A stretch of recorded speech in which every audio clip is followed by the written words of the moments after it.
Welcome back, everybody, for another deep dive. This time, we're going way deep into the conflict in Ukraine, specifically a development that could, well, really change things up. A real game changer. For sure, and, concerning, to say the least. Absolutely. So we're talking about, well, a drone attack. Oh, wow. But not just any drone attack. This one targeted Kazan in Russia. Huh. And not just in Russia, but like deep inside Russia. Right. Over 1,000 kilometers from the border with Ukraine. That's a long way. Yeah, I mean, to put that in perspective, imagine flying a drone from like New York City to Chicago. Oh. That's the kind of distance we're talking about here. Yeah, definitely shows a level of, I don't know, boldness. Reach? Yeah, reach that we haven't seen before. Right. So the source we're looking at here is an article. The title translates to Putin Vows Annihilation in Ukraine After Drone Attack. And it talks about how six Ukrainian drones targeted residential buildings in Kazan, and another drone hit an industrial facility. Now, the good news is there are no official reports of casualties. That's good, but I mean, Yeah, this attack, even without casualties, right. it carries a lot of weight, symbolically, strategically. I mean, because it shows that Ukraine can hit deep inside Russia, right? Absolutely. Like, there are videos online, they show these drones actually striking this high-rise glass building and starting a fire. Right. Like, it's a powerful image. Oh, yeah, it's unsettling, really. I mean, Right. It feels like, I don't know, almost like a challenge, a direct challenge to Putin. well, I think it's a little more nuanced than just a simple challenge, right? Right. Remember, Ukraine hasn't actually officially claimed responsibility for the attack, but the timing is really interesting. Yeah. It comes right after a Russian missile attack on Kyiv. Oh, okay. So, I mean, they're not claiming it, Uh-huh. but they're not exactly denying it either, are they? Yeah. Good point. Good point. So what is this, like, back and forth? What does it tell us about how this conflict is evolving? You mentioned it was strategically significant. Can you kind of unpack that a little? Sure. Military analysts talk about tit-for-tat escalations. Mm-hmm. It's this dangerous cycle where each side responds to an attack with an even stronger attack. Right? Think about it like, I don't know, an argument on a playground that gets out of control. Yeah. Starts with a little shove, ends in a fist fight. Oh, I see. And this drone attack, I mean, especially given where it happened, it kind of suggests that Ukraine, I don't know, maybe they're shifting tactics, moving away from just defense, and they're willing to hit back and hit back hard. Yeah, that's a worrying trend, especially when you consider, Putin's response. He didn't mince words. No, he didn't. No. His reaction was immediate, it was fierce. I mean, in a televised address, he vowed to retaliate, used some pretty strong language.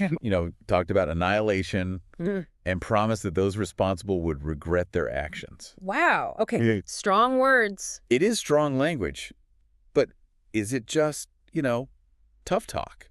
Or is it, Well, could there be with the consequences? It's not just rhetoric. We have to think about what his words could mean for future actions. You see, Putin has a history of following through on his threats in ways that are meant to intimidate, meant to create fear. So it's not just posturing. This is a signal that he's prepared to escalate this conflict. I think it's a real possibility. Wow. We need to think about, what forms this retaliation might take. Russia, I mean, they have a powerful military. Right. And Putin has shown that he's willing to use it. Could mean more missile strikes on Ukrainian infrastructure, increased cyber attacks. Yeah. Maybe even a military mobilization that could really escalate the conflict significantly. Wow, that's a scary thought. I mean, and that's got to send shockwaves, not only through Ukraine, but also the international community. Oh, absolutely. Putin's words, I mean, they're designed to have a wide-reaching impact. It's a message to the West, right? Reminding them of Russia's power. Yeah. A warning against getting further involved in the conflict. Okay, so we've got this really daring attack deep inside Russia. We've got this furious response from Putin, and the threat of retaliation is kind of hanging over everything. But what about what's happening on the ground in Ukraine? I mean, what does all this mean for the actual fighting? Well, it's interesting that you bring that up. This drone attack comes at a time when Russia's claiming to have made gains in eastern Ukraine. Oh. They're pushing their narrative about liberating villages near Kharkiv and Donetsk. Right, and I'm guessing these aren't just any villages, right? I mean, they must have some strategic importance. You're absolutely right. I mean, these locations, they're not chosen at random. Let's take, for example, Krasnoy, also known as Sansivka. Now, it's situated near this really vital transportation hub, so controlling it means controlling the flow of supplies, the movement of troops. Ah. It's crucial. And these victories, they may seem small, but they give Russia these tactical advantages, help strengthen their position. So on one hand, we've got Ukraine showing that they can strike deep inside Russia. And on the other hand, we see Russia making these strategic gains on the ground. It's kind of a complicated picture, isn't it? It is. It's a complicated picture. It seems like this conflict is escalating on, I don't know, on multiple fronts, both geographically and in terms of the tactics being used. Yeah, and we can't forget the big question mark, the upcoming change in the U.S. administration. Oh, right. I mean, President-elect Trump, he's promised to quickly resolve this conflict. He has. But how he actually plans to do that, well... That's the big question, isn't it? It is. It is. Adds a whole other layer of uncertainty to the situation. Yeah, yeah. Okay, so we've got rising tensions, we've got military actions that seem to be getting, I don't know, bolder, and we've got Putin's, fiery rhetoric. It feels like we're at a really critical moment in this conflict. We are. And it's crucial that we try to understand, the potential consequences of each of these developments as we, as we navigate this increasingly volatile situation. Absolutely. It's a delicate situation. It is. It really is. It really does feel like we're at a crossroads here. Yeah. This whole incident, with everything that it implies, I mean, it could really be a turning point in this war. Right. It kind of forces everyone to face the fact that this conflict could, it could spiral in ways we haven't even thought about. And I think that's why it's so important to understand the history here. Oh, absolutely. Right? This isn't just some random flare-up. There's a long history. Complicated history. Yeah, between Russia and Ukraine, and it's led us to this point. Absolutely. You can't just, read the headlines. Right. You have to understand those deep-seated historical tensions. Yeah. I mean, it's like trying to understand a play by only watching the last act. Right.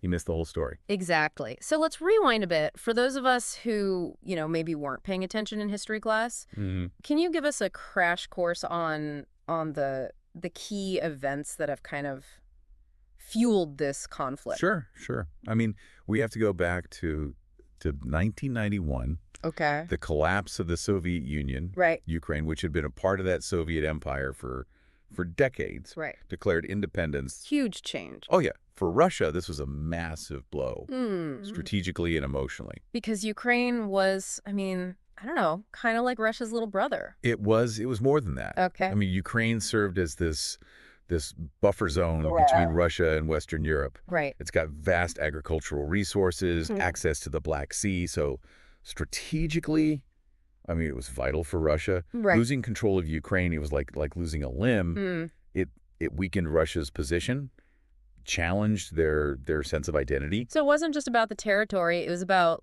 power and security. National pride, even. Exactly. And then fast forward to 2014. Okay. And we see another flashpoint. The annexation of Crimea. Right. This peninsula in southern Ukraine. It had a largely Russian population. Okay. And Russia saw this opportunity to reassert its influence. Yeah, and that really set off alarm bells in the West, didn't it? It did, absolutely. They saw it as a clear violation of international law, responded with sanctions against Russia. Right. The relationship between Russia and the West, it was already strained, but it deteriorated even further. It was a sign that the wounds of the Cold War, they hadn't fully healed. Right, so this current conflict, it's not just about what's happened in the past few months or even years. Yeah. It's the culmination of all this. It is, yeah. Like decades of resentment, geopolitical maneuvering, historical baggage. Exactly. This drone attack, Putin's rhetoric, the fighting in eastern Ukraine. These are all symptoms of a much deeper issue, a much more complex issue. Right. To really understand what's happening now, you have to understand this long, long history of tension between Russia and Ukraine. It's like this pressure cooker, right? It is. It's been building up steam for years, and now it's finally reached a boiling point. Absolutely. A boiling point. And that brings us back to Putin's promise of retaliation. What are some specific actions that he might take? Given his track record and Russia's, military capabilities, what should we be prepared for? Well, that's the million-dollar question, isn't it? It is. We know Putin, he doesn't make empty threats. Right. He's shown that he's willing to use force Right. to get what he wants. Mm-hmm. One possibility, I mean, it's further missile strikes Okay. on Ukrainian infrastructure. Yeah. I mean, we've already seen how devastating those attacks can be, Yeah. targeting power grids, Mm. communication systems, Right. even civilian areas. It's as much about psychological warfare as it is about physical damage. Oh, absolutely. It's about crippling Ukraine's ability to function, Mm-hmm. to demoralize the population. Right, right. What else? Well, another possibility is an increase in cyber attacks. Okay. Russia has a very sophisticated cyber warfare unit, Mm-hmm. and they've already shown what they can do, Yeah. disrupting government websites, banks, even critical infrastructure. Right. These attacks could sow chaos, spread disinformation, Right. undermine Ukraine's ability to resist. It's like fighting a war on two fronts, almost. It is, The yeah, physical world and the digital world. exactly. And then, of course, there's the most worrying possibility, Okay. a further escalation of military action. Like what? I mean, this could mean sending more troops into Ukraine, Right. launching a full-scale invasion, Oh, even gosh. using tactical nuclear weapons. I mean, nuclear weapons, that seems unlikely, right? It does seem unlikely at this point. Yeah. But, I mean, it's a reminder of what's at stake here Yeah. and how this conflict could, spiral out of control. Yeah. It's a sobering thought, and I'm sure it's, keeping world leaders up at night. Yeah. So let's say Putin does choose to escalate, whether it's through cyber attacks or missile strikes, a military buildup.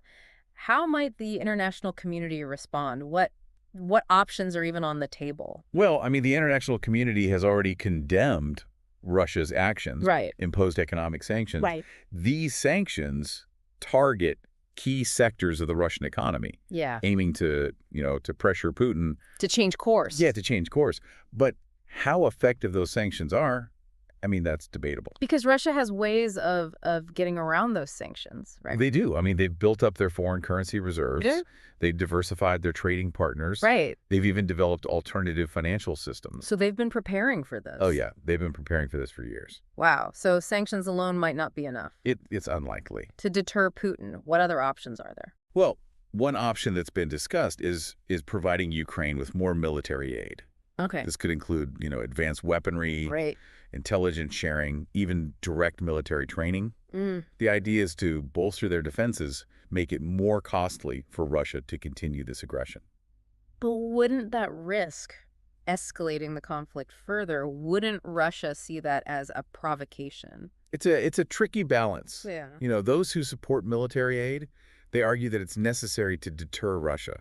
Right. They say a strong Ukrainian defense is the best way to get to a negotiated settlement. Mm. But the critics, they warn that it could backfire, lead to a wider war Right. that nobody wants.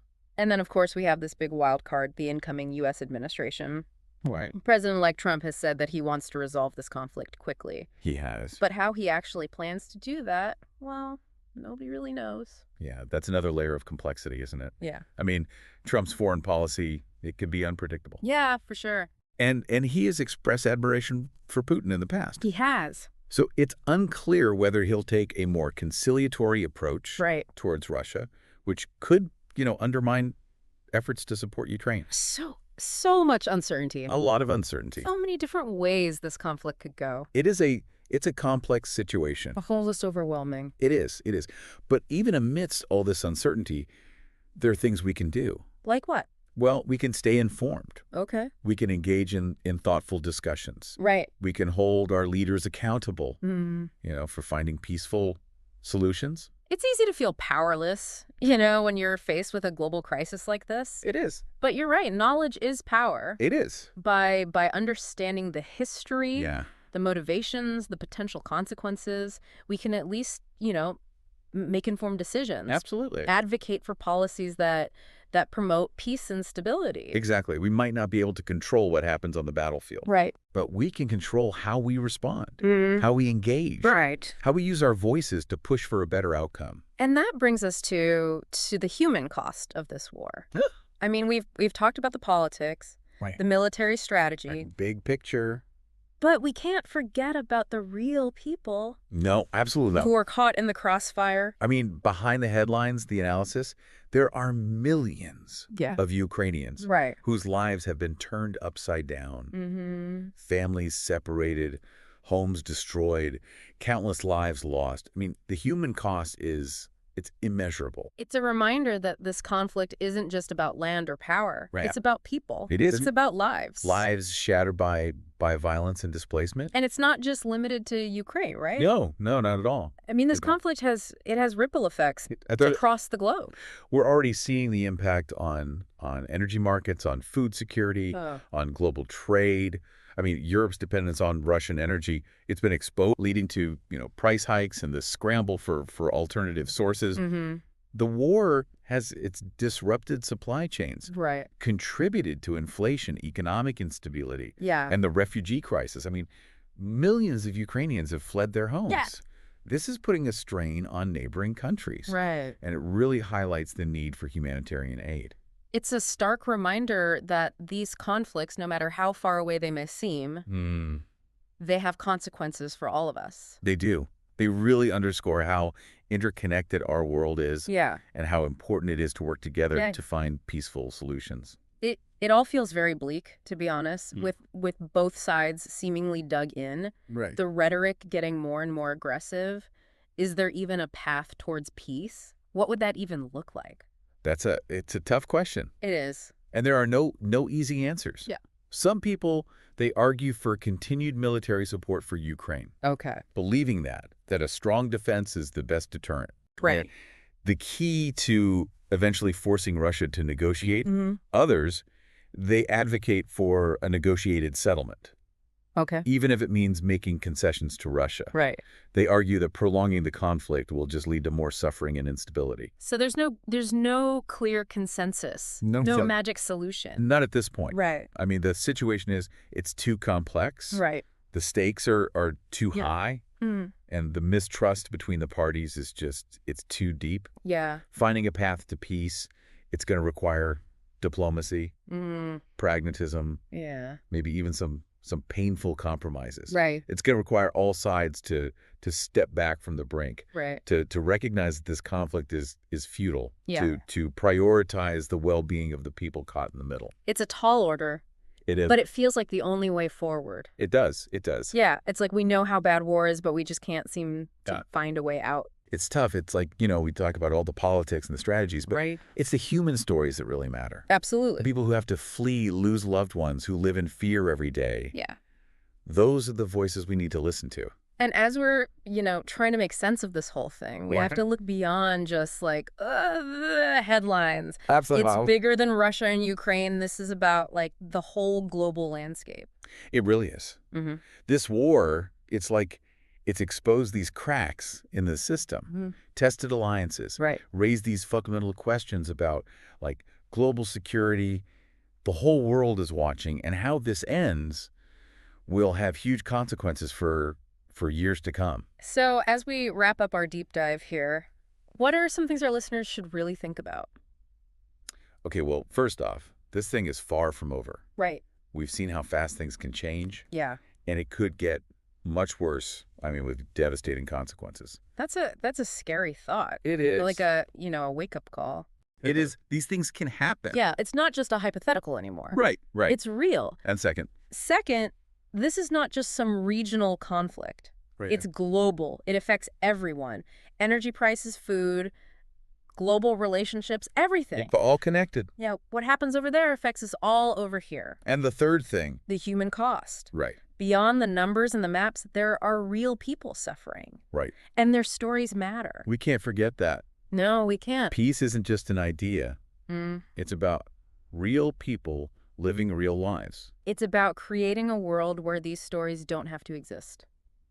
So, to our listeners, I want to leave you with this. Sure. As this all unfolds, you'll see more news, more opinions, more everything. For sure. Take a step back. Mm-hmm. Think critically. Right. Don't just accept what you see. Question everything. Yeah, question the narratives, look at where the information is coming from, Absolutely. and be willing to, challenge your own assumptions. It's important to stay informed, to be engaged, and to be smart about the information you're taking in. Exactly, especially with all the stuff flying around these days. That's overwhelming. Yeah, because understanding the complexities, the nuances, the different sides of the story, Right. that's how we can make a difference. It is, and how we build a more peaceful and informed world. Well said. Thanks for joining us on this deep dive. Stay curious, stay informed, and we'll see you next time.